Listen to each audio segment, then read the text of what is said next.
Здравейте! Намираме се на площад Възраждане в град Плевен пред Параклис мавзолей Свети Георги Победоносец. След руско-турската освободителна война, за неговото създаване в София се учредява комитет Цар-освободител под председателството на Стоян Заимов.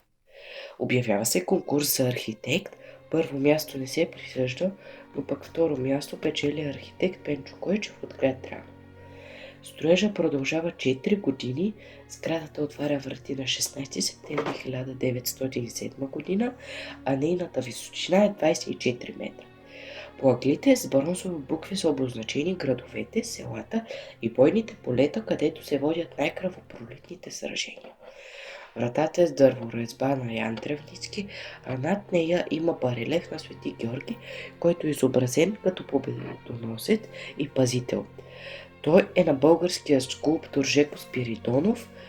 По случай 90 години от освобождението, през 1968 година се запалва вечния огън, знак на признателност пред загиналите войни. Оръдията са руски обсадни оръдия, които се наричат мортири и не са участвали във войната. Паметната плоча от западната страна е основна плоча, а на другите са изписани имената на полковете, офицерите и другите руски и румънски войни, загинали в войната. Най-голяма ценност е иконостасът. Правен е от липово дърво, иконите са рисувани от Иван Мъркючка и Антон Митов през 1905 година. Година по-късно иконостасът пътува за Франция, за да участва на международно изложение в Париж, като също печели златен медал. Осветителното тяло е изработено в Виена и е дар от Любомир Дяковски по случай 125 години от освобождението. Вече се намираме в криптата, като в нейния център се намира мемориален пръстен с надпис "Слава вам, освободители". Централно е вписана формата на Георгиевският кръст, който е символ на героизъм. До 1978 година останките на загиналите войни са били видими за посетителите и вече през 1978 година са разпределени в 3 мраморни саркофага, на които има лаврови колонки, които са символ на триумфа, славата и безсмъртието.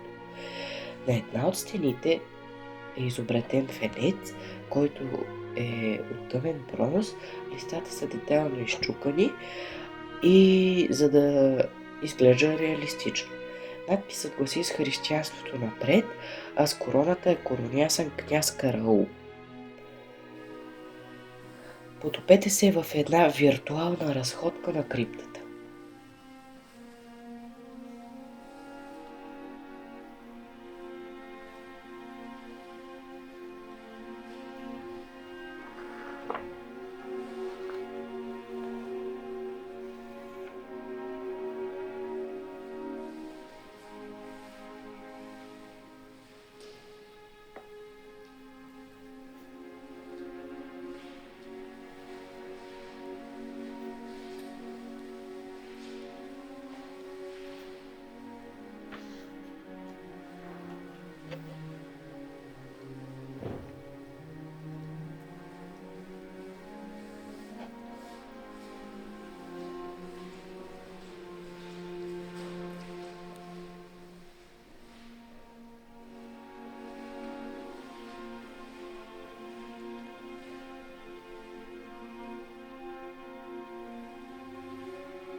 Параклис мавзолей Свети Георги Победоносец е не само място на памет и почит, но и символ на вярата, героизма и непреходната връзка между миналото и настоящето.